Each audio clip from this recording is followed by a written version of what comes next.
नाजरीन आदाब, मैं रदा खानम आपका खैर मकदम करती हूँ सियासत टीवी के special programme review of newspaper में। सियासत टीवी आपके लिए लेकर आया अखबार से रिलेटेड एक ऐसा प्रोग्राम जिसमें हम आपको आज के अखबारात की अहम खबरों के बारे में बताएंगे। इसमें लोकल, नेशनल और इंटरनेशनल खबरों पर डिस्कशन करेंगे और आपको अहम खबरों की जानकारी देंगे। हम इस प्रोग्राम में हर ज़रूरी खबर पर रोशनी डालेंगे, चाहे वो लोकल हो, नेशनल हो या फिर इंटरनेशनल। इस प्रोग्राम में हर खबर की तह तक जाएंगे, क्योंकि कुछ खबरें सिर्फ अखबार की सिर्फ सुर्खियाँ बनकर रह जाती हैं या टीवी पर उनको 2 मिनट का वक्त मिल पाता है, लेकिन हम आपको उन खबरों के बारे में तफसील से बताएंगे। और इन टॉपिक पर चर्चा करने के लिए हमारे साथ मौजूद है हमारे सीनियर जर्नलिस्ट अशर यासर। आपका खैर मकदम है। तो सबसे पहले बात करते हैं लोकल न्यूज़ की। बात करें तो लोकल न्यूज़ में इस वक्त देखा जाए तो कल आरामगढ़ में जो एक फ्लाईओवर बना था, कल उसका इनॉग्रेशन हुआ है और उसी को लेकर मुख्यमंत्री रेवंत रेड्डी ने एक ऐसी बात बोली है जिसमें जो विपक्षी पार्टियां हैं उनमें कहीं ना कहीं हलचल पैदा हो गई है। और विपक्षी पार्टियों में देखा जाए तो उन्होंने ऐसी बात बोली है, उन्होंने कहा है कि जो MIM है उनसे हम एक गठबंधन करने के लिए तैयार है, क्योंकि ये तेलंगाना के लिए सही है, तेलंगाना के लोगों के लिए सही है, तेलंगाना की जनता के लिए है, उनके हित के लिए है। इसीलिए हम MIM के जो लीडर हैं असदुद्दीन ओवैसी, उनसे हम गठबंधन करना चाहते हैं और उन्होंने इसकी आधिकारिक घोषणा भी की है। बिल्कुल सही। जिस तरह से कल जब ये पूरा सिलसिला चल रहा था, जब वहाँ पे बातचीत हो रही थी, उस दौरान काफ़ी सारी चीज़ें बोली गई। इसी बीच फिर कल उन्होंने बोला कि हम आगे के लिए हम इनके साथ गठबंधन कर रहे हैं और ये खुले तौर पे कर रहे हैं। जिस तरह से अभी GHMC इलेक्शन होने वाला है, GHMC इलेक्शंस में भी अगर ये दोनों मिल जाते हैं तो कहीं ना कहीं इनको फ़ायदा होगा और BJP के लिए मुश्किलात बढ़नी शुरू हो जाएंगी और BRS के लिए तो वैसे भी मुश्किलात बढ़ रही हैं। लेकिन अगर हम बात करें तो उन्होंने कल जो है यहाँ पे जब प्रोग्राम हो रहा था, ओवैसी साहब ने बोला था कि राज्य सरकार ने देश के लिए उनकी निस्वार्थ सेवाओं के लिए, मतलब ये जो फ्लाईओवर का नाम दिया गया, ये पूर्व प्रधानमंत्री मनमोहन सिंह के नाम पर रखने का फैसला किया जी। वहीं ओवैसी ने कहा है कि 5 मुख्यमंत्री रहे, N Chandrababu Naidu, Y Rajashekhar Reddy, K Rosaiah, N Kiran Kumar Reddy और चंद्रशेखर राव आए और चले गए, लेकिन मेट्रो पर ध्यान नहीं दिया गया।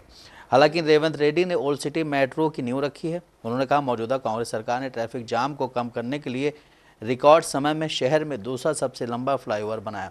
तो कहीं ना कहीं आप देखें कि ये जो पूरा प्रोसेस चल रहा है, जिस तरह से आरोप प्रत्यारोप लगते रहते हैं, BRS हमेशा लगाती रहती है, लेकिन अगर देखा जाए तो कहीं ना कहीं राज्य में काम हो रहा है, स्टेट में काम हो रहा है, बिना काम के चीज़ें नहीं चल रही हैं। और जब काम हो रहा है तो चाहे वो ओवैसी हो, चाहे वो जो भी हो, अगर सही से वो ईमानदारी से अगर बात करेंगे तो इसमें फिर वो उनकी क्या बोलते सराहना ही करेंगे, क्योंकि उनको कोई और चीज़ मिल नहीं रही कि उससे हम नकार सकें जी। इसी पर उन्होंने बोलते हुए कहा है कि अगर अय्या और मियाँ एक हो जाते हैं तो तेलंगाना का जो हित है उसमें कई सारे काम होंगे और तेलंगाना की जनता के लिए कई सारे काम होंगे, क्योंकि मैं तेलंगाना को एक ऐसा राष्ट्र बनाना चाहता हूँ, एक ऐसा राज्य बनाना चाहता हूँ जिसकी हर कोई तारीफ करे, और ये तभी संभव हो सकता है जब अय्या और मियाँ मिलकर साथ काम करेंगे। बिल्कुल सही। जिस तरह से वो राइजिंग हैदराबाद को लेके चल रहे हैं, उनका फोकस सिर्फ हैदराबाद पे ही नहीं है, उनका फोकस पूरे राज्य पे। उन्होंने हालांकि ये बात भी अपने कल भी बोली कि मैं एक ऐसा राज्य बनाना चाहता हूँ जो मतलब जहाँ पे टूरिज़्म बहुत हो और जहाँ पे MNCs बहुत हों और जहाँ पे ये जो और हम राज्यों में देखते हैं कि एक ले दे के किसी समुदाय के ख़िलाफ़ जो चीज़ें चलती रहती हैं, यहाँ पे वो चीज़ें ना। और ये चीज़ें देखी भी गई हैं कि यहाँ पे इस तरह की चीज़ें अगर पेश भी आती हैं तो उसको बहुत जल्दी ख़त्म कर दिया जाता है। उसको लेकर के कोई ये नहीं कि ट्रायल चल रहा है, कोई ये हो रहा है, प्रोटेस्ट हो रहा है, इन सब चीज़ों पे बात नहीं होती, सीधे सीधे उसको ख़त्म किया जाता है। और जिस तरह से हमने देखा है कि और राज्य हैं जहाँ पे BJP गवर्नमेंट है या किसी और की गवर्नमेंट है, वहाँ पे अक्सर कुछ ना कुछ होता रहता है ऐसा, और वहाँ पे लोग एक दूसरे पे इल्ज़ाम लगाते रहते हैं, सत्ता पक्ष विपक्ष पे, विपक्ष सत्ता पे। लेकिन यहाँ पे अभी तक शुक्र है कि इन चीज़ों पे ज़्यादा वो नहीं हो रहा है सब लोग, क्योंकि यहाँ पे जब आप एक ऐसे राज्य में हो, आप एक ऐसे राज्य के मुख्यमंत्री हो जहाँ पे ये सारी चीज़ें हैं और यहाँ पे MNCs बहुत हैं, टूरिज़्म के लिए भी यहाँ पे बहुत अच्छी अच्छी चीज़ें हैं, तो यहाँ पे जो लोग आते हैं वो अपने काम से आते हैं, वो काम करके चले जाते हैं। और जहाँ पे देखिए एक और चीज़ है कि शिक्षा भी बहुत बड़ी चीज़ है। यहाँ पे जो लोग आते हैं जॉब करते हैं, या फिर जो ऐसे लोग हैं जो मतलब जिनके पास शिक्षा नहीं, वो भी कहीं ना कहीं अपने काम में लगे हुए हैं। और ये जो एक क्या बोलते ग्रुप होता है जो कि झंडा लेके निकलता है, भगवा झंडा, वो यहाँ पे है लेकिन बहुत ही कम है। उनका एक एरिया है, उस एरिया में ही रहते हैं, उससे बाहर नहीं आते हैं। तो कहीं ना कहीं देखा जाए तो रेवंत रेड्डी आने के बाद या उससे पहले भी अगर हम बात करें बीआरएस की उस समय, तभी ये चीज़ें यहाँ नहीं थी और अब भी नहीं है। जी, आपने बात की यासिर कि यहाँ पर ये सारी चीज़ें नहीं हैं कि लोग एक दूसरे पर मारे पीटे उनके साथ बर्बरता करें या उनके खिलाफ कुछ ऐसे नारे लगाएं कि जिससे दूसरे लोगों की भावनाएं आहत हों। वहीं पर हमने देखा कि यूपी में योगी आदित्यनाथ की जो सरकार है उसमें वहाँ पर मुस्लिमों के साथ बहुत ही अन्याय हो रहा है। वहीं पर एक खबर सामने आई है, एक वीडियो भी जारी हुआ है आजकल में सोशल मीडिया पर। उसमें बताया गया है कि यूपी के कुशीनगर में 3 मुस्लिम महिलाओं को निर्वस्त्र करके पूरे गांव में घुमाया गया और इल्ज़ाम यह है यासिर कि जो मुस्लिम जो समाज है उनका एक लड़का था तो वो हिंदू समाज की लड़की को भगा कर ले गया। उसी के लिए उनके जो परिवार है, मुस्लिम जो लड़का था उसके परिवार में उनकी दादी और उनकी 2 चाची जो है उनको निर्वस्त्र करके नग्नावस्था में पूरे गांव में घुमाया गया। और बताया जा रहा है ये खबर जो है 2 जनवरी की है, लेकिन ये वीडियो अभी वायरल हो रहा है जिसके तहत ये सारी चीज़ें सामने आई हैं कि यूपी में इस तरह की घटनाएं भी हो रही हैं जिसको कहीं ना कहीं छुपाया जा रहा है। देखिए, इसमें एक चीज़ और भी सामने आई है कि उनके कपड़ों को जला दिया गया है। वो जो 3 लोगों को कपड़े हटा करके जो घुमाया गया था, उनके कपड़ों को जला दिया गया और ये सिर्फ शक के आधार पे हुआ है। अब शक के आधार पे एक और खबर ये सामने आई कि जिला गाजियाबाद में शाहरुख मंदिर के बाहर प्रसाद बेचकर परिवार पालता था। बजरंग दल के लोगों को ये खबर लगी, कार्यकर्ता तेजी से पहुंचे और शाहरुख की दुकान बंद करा दी। मतलब एक इंसान, अगर आप सही है कि शिक्षा कम है, एजुकेशन कम है, वो अपना काम करके पेट भर रहा है और उसके बाद अगर वो कहीं ऐसी जगह पे दुकान लगाता है तो उसकी दुकान तोड़ दी जाती है, उसकी दुकान बंद करा दी जाती है। ये जो क्या बोलते हैं, मतलब ये जो छोटे छोटे संगठन हैं जिनके ये गुंडे हर जगह जा करके उल्टी सीधी हरकतें करते रहते हैं। अभी ये खबर और आई कि यूपी में ही बनारस में कुछ ऐसी जगह जहाँ पे लोग जा रहे हैं, एक ग्रुप जा रहा है और वो दुकानों में, मकानों में और जो मस्जिद है वहाँ पे जा करके वो मंदिर तलाश रहे हैं। हालांकि उनके पास अब ये प्रॉब्लम यहाँ पे ये आती है कि यूपी के सीएम योगी आदित्यनाथ को इस पे एक्शन लेना चाहिए, लेकिन अब आपने ये भी देखा कि अभी कुंभ चलने वाला है, ठीक है। कुंभ में ये बोला गया कि यहाँ पे कोई मुसलमान दुकान नहीं लगाएगा, मुसलमानों के लिए यहाँ आना सही नहीं है, मुसलमान यहाँ ना आए। इस पे अगर मुख्यमंत्री, अगर उस तरह के मुख्यमंत्री होते तो वो कहते नहीं ऐसी कोई बात नहीं, मैं ऐसे लोगों को रोक दूंगा, लेकिन उन्होंने कुछ नहीं बोला। तो इससे ये नज़र आता है कि ये सारी चीज़ें जो हैं उन्हीं के इशारे पे हो रही हैं, इन लोगों पे मतलब क्या बोलते हैं, इनके सर पे उन्हीं का हाथ है। तो ये सारी चीज़ें चलती रहती हैं। अब अगर हम बात करें एजुकेशन की, हम बात करेंगे जॉब की, तो वहाँ पर आप फिर देशद्रोही करार दिए जाओगे, क्योंकि आप ऐसी बात कर रहे हो जो उनके बस में नहीं है। उनको लगता है, उनके हिसाब से सर आप मंदिर और मस्जिद और धर्म पे बात करते रहें तो आप ठीक रहेंगे। अभी आपने देखा है कि कई ऐसे लोग हैं जो पहले बहुत अच्छी तरह बोलते थे, हालांकि एक कवि हैं, एक हैं वो क्या बोलते हैं, गाने लिखते हैं, फिल्में भी लिखते हैं, वो डायलॉग्स भी लिखते हैं। 2 लोग ऐसे हैं, नाम नहीं लूँगा। वो 2 लोग आजकल बहुत ज़्यादा क्या बोलते हैं, एक्टिव नजर आ रहे हैं और वो ऐसे बयान दे रहे हैं जो कहीं ना कहीं समाज को तोड़ने वाले बयान हैं। हालांकि उन्होंने जो अपनी एक पहचान बनाई है वो गंगा जमनी तहजीब जो है उसके हिसाब से बनाई है, लेकिन अब वो सिर्फ एक साइड जाने की ज़्यादा कोशिश कर रहे हैं। शायद उनको ऊपर से कोई ऑर्डर मिला हो या उनको राज्यसभा में जाने का टिकट मिलने वाला हो। जी, आपने उनकी बात की तो देखा जाए कि भाजपा में जो बड़े बड़े उच्च पद पर जो बैठे हुए नेता हैं या हमारे देश के जो पीएम हैं नरेंद्र मोदी, वो हमेशा महिलाओं के सम्मान की बात करते हैं, लेकिन उनके ही नेता महिलाओं पर हमेशा ऐसे आपत्तिजनक बोलते हैं ताकि उनकी जो पार्टी है वो भी शर्मा जाए। लेकिन जो पीएम नरेंद्र मोदी हैं वो कभी भी इस बारे में बात नहीं करते हैं। जैसा कि हमने देखा कि दिल्ली में विधानसभा चुनाव होने वाले हैं तो वहां पर जो कालकाजी से जो उम्मीदवार बनाए गए हैं रमेश बिधूड़ी, उनके जो आपत्तिजनक बयान थे प्रियंका गांधी को लेकर या आतिशी को लेकर, उस पर कोई भी आज तक उनका कोई भी ऐसा कुछ बयान सामने नहीं आया है। हाँ, संसद में उन्होंने दिया था, उस पर भी कोई बयान सामने नहीं है। दानिश अली को बोला जी, उनको कि बताया जाए, समझाया जाए कि आपकी ये सारी चीजें एक माहौल बिगाड़ने का काम करती हैं, क्योंकि एक जो नेता रहता है उसका काम ये नहीं होता है कि वो महिलाओं के सिर्फ महिलाओं ही नहीं, बाकी जो देश की जनता है उनके लिए कुछ ऐसे बोल ना बोले ताकि जो माहौल है वो बिगड़ जाए। तो वहीं पर दिल्ली की जो बात करें तो दिल्ली में विधानसभा चुनाव फरवरी में होने वाले हैं और इसको लेकर आज एक घोषणा हो सकती है ईसी की तरफ से, और बताया जा रहा है कि 2 बजे इसकी घोषणा की जाएगी। और इसमें ऐसा कहा जा रहा है, सूत्रों के मुताबिक खबर सामने आ रही है कि हफ्ते जो दूसरा हफ्ता है उसकी शुरुआत में ही, फरवरी की शुरुआत में ही चुनाव करा दिए जाएंगे और 17 फरवरी को इसके नतीजे भी आ सकते हैं। बिल्कुल सही। और जिस तरह से ईसी अभी इस पे काम कर रही थी, उससे बोला मतलब उसके बारे में बोला जाए कि ये पिछले हफ्ते ही अनाउंस करना था उन्हें, लेकिन उन्होंने थोड़ा टाइम लिया और उसके पीछे उनकी रिसर्च थी। अभी जो रिपोर्ट आई उसमें यह है कि ईसी ने दिल्ली विधानसभा चुनाव के अंतिम मतदाता सूची जारी की है। इस लिस्ट में कुल 1,24,24,858 रजिस्टर्ड वोटर्स हैं। इनमें से 84,49,645 मेल हैं, जबकि 71,73,952 फीमेल्स हैं।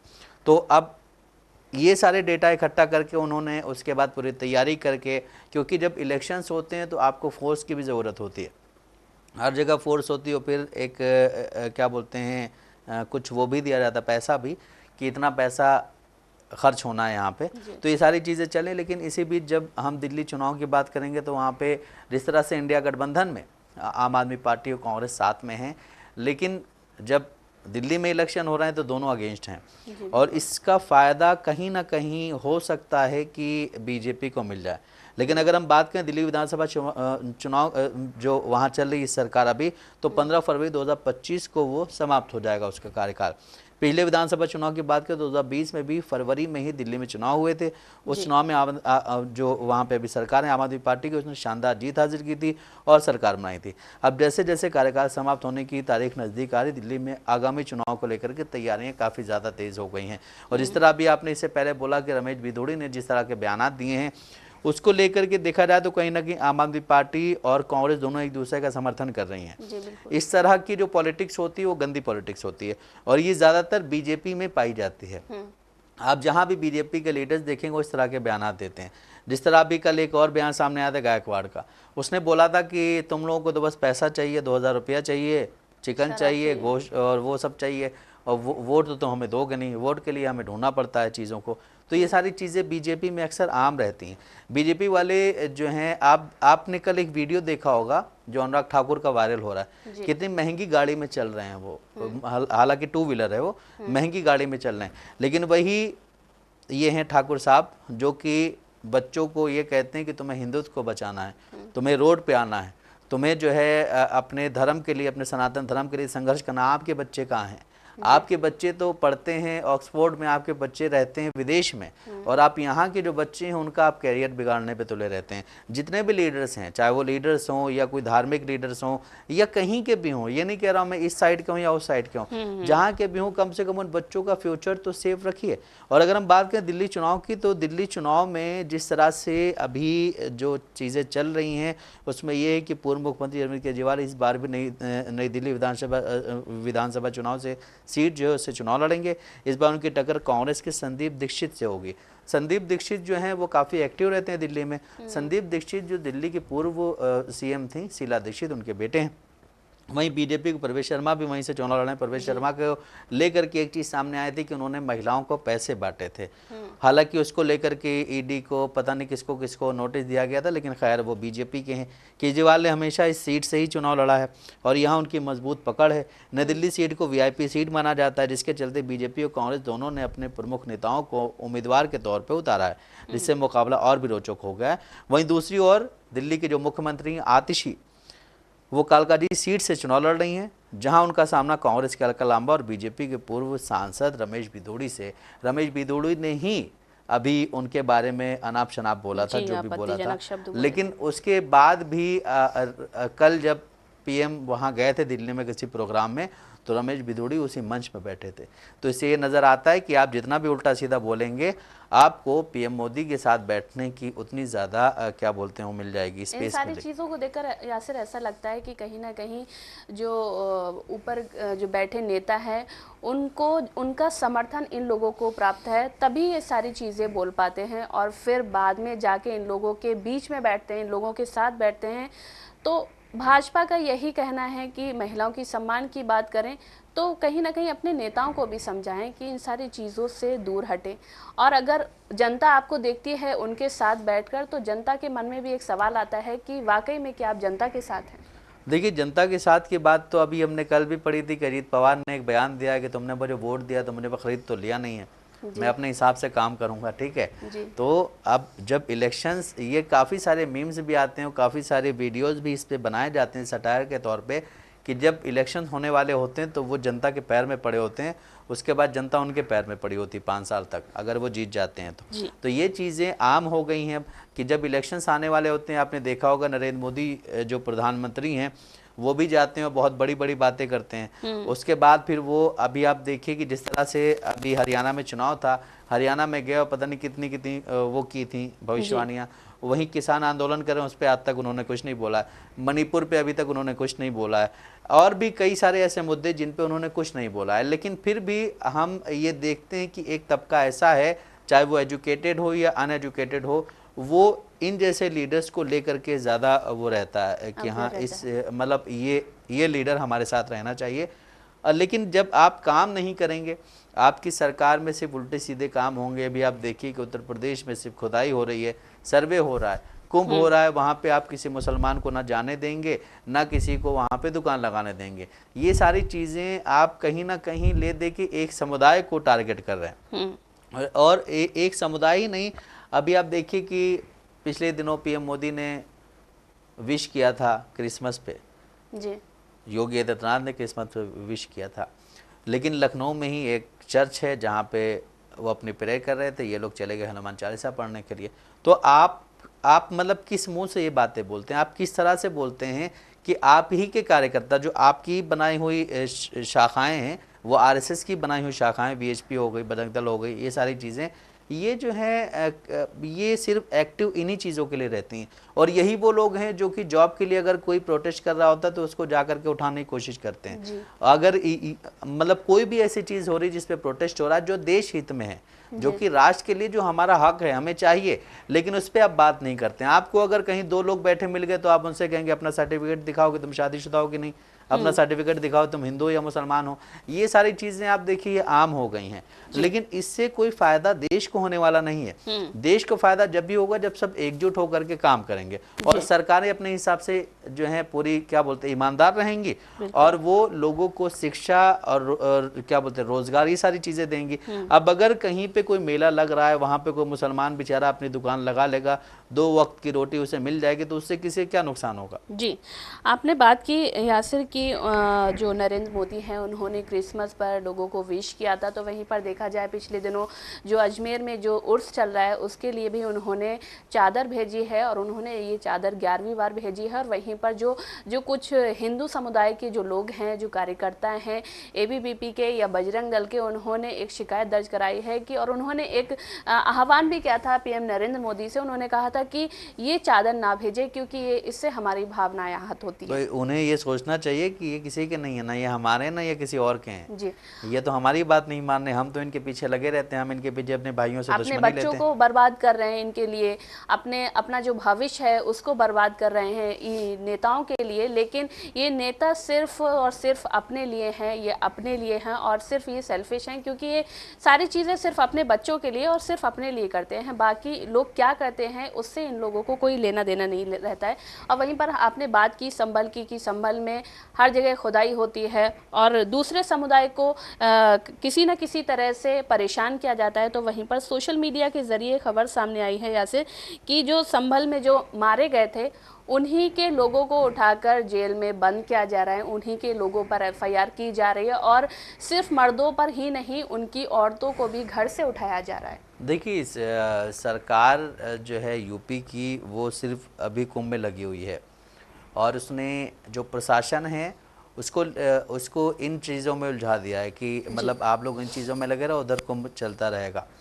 लेकिन आप देखिए जब से संभल में चीज़ें हुई हैं, संभल में एक बावड़ी मिली जिसके बारे में बोला गया है मंदिर है, लेकिन जब वो साफ़ की गई तो पता चला नहीं ये नहीं है, मंदिर नहीं है। और जिस तरह से संभल के जो एक पुलिस के अधिकारी आला अधिकारी हैं वो जिस तरह का पहनावा पहनते हैं और गदा लेके निकलते हैं, उससे ये लगता नहीं कि ये अपनी सरकारी जो इनका प्रशासनिक काम है वो कर रहे हैं। ऐसा लग रहा है कि एक धर्म को सिर्फ प्रमोट कर रहे हैं और एक जो पार्टी है उसको प्रमोट कर रहे हैं, एक पार्टी को भी, धर्म को भी प्रमोट कर रहे हैं ना, कि वो जा करके वहाँ पे सफाई कर रहे हैं, सब कुछ कर रहे हैं। लेकिन वहीं अगर कोई मुस्लिम जो ऑफिसर है वो अगर इस तरह का काम कर दे तो उसको जॉब से निकाल दिया जाता है। ये हकीकत, ये चीज़ें हुई हैं, यूपी में ही हुई हैं जी बिल्कुल, कि वो जा कर के एक मस्जिद में कुछ बोल रहे थे तो उनको नोटिस जारी किया गया, उनको बाहर कर दिया गया।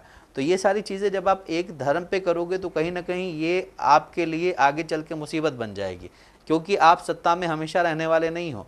और ये जो क्या बोलते हैं अधिकारी होते हैं, इनको भी इन चीज़ों को समझना चाहिए कि हाँ, उनका ऑर्डर तो हमें फॉलो करना है, लेकिन हमें भी इतना मतलब क्या बोलते हैं पोलाइट रहना है कि आगे चल के अगर कोई और सत्ता में आता है तो हम कम से कम उनसे आंख तो मिला सकें। जी। अब दिल्ली में चुनाव होने वाले हैं और दिल्ली में चुनाव के लिए पूरी पार्टियां जो हैं पूरे ज़ोर शोर से दमखम से लगी हुई हैं, लेकिन वहीं पर देखा जाए दूसरी तरफ हमारे भारत में एक ऐसी बीमारी पैर पसार रही है जो बहुत ही मुश्किलात भरी है, उससे काफ़ी मुश्किलें पैदा हो सकती हैं, जैसा कि हमने कोविड-19 के टाइम में देखा था। क्योंकि उस टाइम पर भी देखा था कि सरकार ने इतनी सतर्कता नहीं बरती थी, जिसके कारण वो बीमारी फैलती गई और इतनी फैली कि लोग ज़्यादा से ज़्यादा संख्या में उनकी मृत्यु होने लगी और लोग एक दूसरे से कतराने लगे मिलने से, और काफ़ी व्यवसाय भी ठप हुए थे, काफ़ी रोज़गार भी ठप हुए थे लोगों के, और देश काफ़ी गहराई में चला गया था, क्योंकि उनको ऐसा लग रहा था कि अगर हम बाहर निकलेंगे तो कहीं ना कहीं ये बीमारी हमें अपने जकड़ में ले लेगी और हमें जकड़ लेगी और कहीं ना कहीं हमारे परिवार हमसे दूर हो जाएगा। तो वहीं पर देखा जाए एक और बीमारी पैर पसार रही है जो चीन से आई है, और कहा जा रहा है कि इसकी चपेट में 5 राज्य आ चुके हैं। 5 राज्यों में इसमें मरीजों की संख्या 8 हो चुकी है और ये बीमारी ज़्यादा से ज़्यादा बच्चों और बुजुर्गों पर अटैक कर रही है। बिल्कुल सही। नागपुर में भी एक 13 साल के लड़के की और एक 7 साल के लड़के में ये वायरस पाया गया है। लगातार सर्दी, अब देखिए ये मौसम के हिसाब से भी होता है कि इस वक्त कहीं, अब ये छुट्टियों का टाइम है, लोग इधर उधर ट्रैवल करते हैं जी, जाते हैं जाते हैं इधर उधर घूमने के लिए। लेकिन जब वो आते हैं, अगर कोई यहाँ से जा रहा है कहीं नॉर्थ में और वहाँ पे सर्दी हो रही, तो वो जब आएगा या वहाँ जाएगा तो बीमार होगा। लेकिन उसमें भी इंसान को सेफ रहना है, और जो एडवाइजरी जारी की गई उसमें बोला गया है कि लगातार आपको हाथ धोना है, जब भी घर जाना है तो घर जाके सबसे पहले हाथ अपना वो कीजिए, साफ कीजिए, उसके बाद आप लोगों से मिलिए। और जो बच्चे हैं, बहुत छोटे बच्चे हैं, उनको तो आप कतई मत छूइए जब तक आप हाथ धो करके सैनिटाइज कर करके सही से आपको ये लगे कि हाँ मैं उनसे मिलने लायक हो गया हूँ, क्योंकि ये बच्चों में ज़्यादा पाया जा रहा है, वहीं बुजुर्गों में भी पाया जा रहा है, जिसको लेकर के एडवाइजरी भी जारी की गई। लेकिन जिस तरह से अभी सरकार इस पे ढीलापन दिखा रही है, ठीक इसी तरह से हम लोगों ने कोविड में भी देखा था। जी बिल्कुल। कोविड में शुरुआत में इस पे इतना ध्यान नहीं दिया गया, लेकिन उसके बाद जब केसेस ज़्यादा बढ़ने लगे, और भी ये भी एक रिपोर्ट आई थी कुछ इंटरनल उससे कि कुछ चीज़ों को ख़त्म भी करना है, तो इस वजह से अचानक आकर के लॉकडाउन भी लगाया गया, उसमें कुछ और काम करना था सरकार को। ये सारी चीज़ें कहीं ना कहीं लोगों के लिए परेशानी पैदा करती हैं कि आप आकर के एक ऑर्डर तो दे देते हो, लेकिन उस ऑर्डर देने से पहले जो आप एक रोड मैप तैयार करते हो उसके लिए आप बात नहीं करते हो, वो किसी को पता ही नहीं है। जिस तरह से हमने देखा कि कोविड में लॉकडाउन लगाया गया था, उसी तरह अभी भी ये काफ़ी सारी चर्चाएं आम है कि हो सकता है इसमें भी लॉकडाउन लगाया जाए। लेकिन अभी हम देखें कि जो भी इससे हो रहे हैं पीड़ित, उनके अब ये देखिए, इसमें जो है कई चीज़ें ऐसी बताई गई कि आपको लगातार खांसी आ रही हो, आपको फीवर बहुत ज़्यादा हो, आपके गले में प्रॉब्लम हो, आपको जो है लाल जो वो पड़ जाते हैं, हाँ रैश वो आ रहे हों, तो आप ज़रूर इसकी जाके जांच करवाएं। और इसमें जो है इसमें अगर आपका इम्यून सिस्टम ठीक है तो ये आप पे उतना असर नहीं करेगा, लेकिन अगर आपका इम्यून सिस्टम ख़राब है तो आप पे बहुत जल्दी असर कर देगा। इसीलिए बोला गया है कि आप अच्छा खाना खाएं, मतलब ज़्यादा खाना नहीं, अच्छा खाना खाएं और अपने आप को हेल्थी रखें। जी जी। तो वहीं पर देखा जाए यासिर कि अगर सरकार पूरी तरह से एक्टिव हो जाए, सरकार पूरी तरह से सजग हो जाए, तो कहीं ना कहीं इस बीमारी से छुटकारा मिल सकता है। सरकार को चाहिए, या स्वास्थ्य मंत्रालय है उसको चाहिए कि हमेशा जांच होती रहे इन सारी चीज़ों की, और बाहर से जो आने जाने वाले हैं, जो फॉरेन कंट्री से आते हैं जाते हैं, उनकी पूरी तरह से जाँच की जाए, उनको निगरानी में रखा जाए, उनको क्वारंटाइन किया जाए अगर ऐसे लक्षण पाए जाते हैं। और वहीं पर मैं लोगों से भी अपील करना चाहती हूँ कि ज़्यादा से ज़्यादा संख्या में मास्क का प्रयोग करें। और अगर आपको लगता है कि आपके आसपास इन सारी चीज़ों की कोई एक्टिविटी हो रही है, कोई बुखार से पीड़ित है या आपके घर में कोई बुखार से पीड़ित है, तो उसको जल्द से जल्द जांच कराने के लिए कहें। और देखिए, एक चीज़ और बोलूँगा इसमें कि जो डॉक्टर्स ने अभी इनका वो किया है, क्या बोलते, टेस्ट किया है, उसमें ये बोला गया है कि एक 3 महीने की बच्ची और बच्ची और एक जो है 8 महीने के बच्चे। इसके अलावा गुजरात में भी एक 2 महीने की बच्ची, और अभी जो नागपुर में केसेस आए हैं उसमें जो है, वहीं जो डॉक्टर्स हैं, जो एक्सपर्ट्स हैं, उनका ये कहना है कि ये बहुत गंभीर बीमारी वाला वायरस नहीं है। इससे ज़्यादातर जो होते हैं उनको फ्लू जैसे लक्षण होते हैं, इससे ज़्यादा खतरनाक साबित होने का डर कम है। मतलब ये जिस तरह से आप देखते हैं कभी स्वाइन फ्लू आ जाता है, कभी वायरल आ जाता है, ये वायरस इसी तरह का है। लेकिन इसको अगर हम थोड़ा सेफ्टी बरतेंगे, अपने जिस तरह आपने अभी बोला कि मास्क लगाएं और हाथ धोएं प्रॉपर, और अगर छींक आ रही हो तो एक छींक अगर रोकने के लिए, छींकने के लिए एक अलग उसका टिश्यू पेपर का यूज़ करें, उसके बाद मुंह साफ करने के अलग टिश्यू पेपर का यूज़ करें और उसको फेंक दें। ये सारी चीज़ें बोली गई हैं, लेकिन इसी में सरकार की भी अपनी एक वो बनती है कि वो हर जगह पे इसकी टेस्टिंग करवाए अगर कहीं पे ऐसी चीज़ें हो रही हैं, और जो भी हॉस्पिटल्स होते हैं उनमें एक अलग से रूम बनवा दें कि यहाँ पे इसकी टेस्टिंग होगी। क्योंकि इसमें बच्चों को, अभी जिस तरह बोला गया 2 महीने के बच्चे को, 8 महीने के बच्चे को, और क्या बोलते 3 महीने के बच्चे को, अभी तक बच्चों में ही पाया गया है। एक 13 महीने के बच्चे को आया है जो कि नागपुर में आया है, ठीक है। एक 13 महीने ये जो आया है ये काफ़ी लंबा है, और इसमें 13 साल और 7 साल के लड़के को भी आया। तो इससे ये भी एक चीज़ अभी तक दूर हुई है कि जिस तरह पहले बोला जा रहा था कि ये सिर्फ बच्चों में हो रहा है, न्यू बॉर्न बेबीज़ में ज़्यादा हो रहा है, लेकिन अब ये 13 और 7 साल का भी आ गया। तो इससे अलर्ट रहने की ज़रूरत है। जी, तो इसका मतलब ये है कि अगर आपका इम्यून सिस्टम कमज़ोर है तो आपको भी बीमारी जकड़ सकती है। इसीलिए मैं आपसे भी आग्रह करना चाहती हूँ कि अगर आपके आस पड़ोस में या आपके घर में इस तरह का कोई भी मरीज़ पाया जाता है जिसको फीवर आ रहा है, तो उसको जल्द से जल्द स्वास्थ्य केंद्र लेकर जाएं और उसकी जांच पड़ताल कराएं। और उसको अगर बाहर से भी, सरकार से भी निवेदन है कि अगर बाहर से भी, फॉरेन कंट्री से भी अगर कोई लोग आते जाते हैं तो उनको जल्द से जल्द क्वारंटाइन किया जाए और उनकी जांच की जाए। तो जैसा कि नाजरीन आपने देखा कि हमने आपको न्यूज़पेपर के ज़रिए हम खबरों से रूबरू कराया है। ऐसे ही ज़रूरी खबरों से रूबरू होने के लिए हमारे साथ इस प्रोग्राम से जुड़े रहें, और अगर आपकी इस प्रोग्राम से रिलेटेड कोई भी राय है तो हमें कमेंट बॉक्स में ज़रूर लिखें। इसी के साथ हमारा प्रोग्राम यही ख़त्म होता है। मुझे और मेरे साथी अशर यासिर को दे इजाज़त। अल्लाह हाफ़िज़।